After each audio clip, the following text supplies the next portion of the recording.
All right, mate, we'll soon have you out. We've got a stretcher waiting for you just here.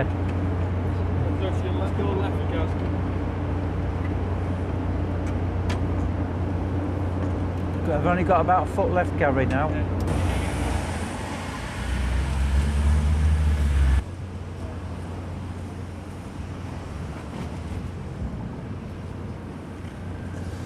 This is the first draft of the report that we shall have to submit to the authorities.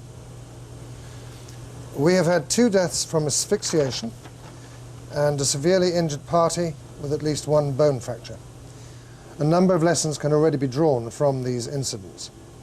The 2 deaths occurred because men entered a tank where the atmosphere could not support life. They entered without protective equipment and without checking the atmosphere. The first man rescued was still alive when they found him, indicating that he entered the tank sometime after his colleague. Experience shows that this happens when someone discovers a casualty in a confined space and without raising the alarm goes to the rescue unprotected. Many seafarers have died like that. No doubt you'll have to write your own report for your own superiors and you will have to draw your own conclusions from today's events. That's correct, sir. Please convey our thanks to everyone involved in the rescues. I'm sure they did everything possible in the circumstances. I'm desperately sorry about all this. If you'll excuse me, I have to go with the ambulance now. HQ will be in touch with you about the search.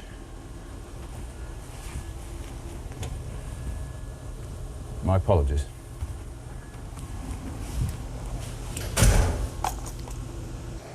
Now for the rescue attempt itself. We have only 1 stretcher on board, yet we have had to rescue 2 casualties who were not wearing harnesses. How do we attach a safe lifting point to a casualty who is not conscious? We need to address this. A rope which was not long enough was attached to the stretcher, causing delay. We must check that all our ropes can reach the bottom of a tank from deck level. How was it that we did not have a tagline available for the rescue?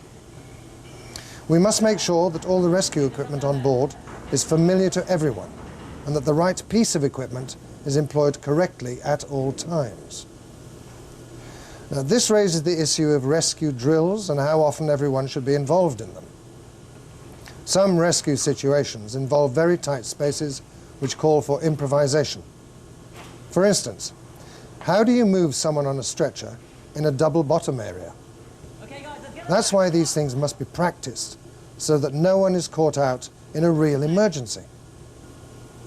The only genuine accident today took place in the bilges. The man picked up some oil on his shoes and slipped, climbing out of the bilges. The fact that he fell back on piping is most unfortunate and aggravated the situation, probably causing the actual injury. These incidents have shown how important it is to be fully aware of all safety procedures on board ship and the vital need for everyone to think safety first.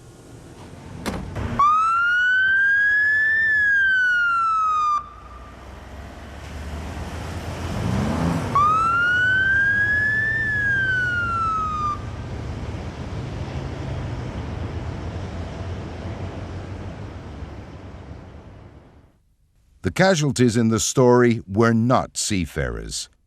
They did not know the risks they were taking on board ship. Seafarers do. They know the correct procedures for entering into enclosed spaces.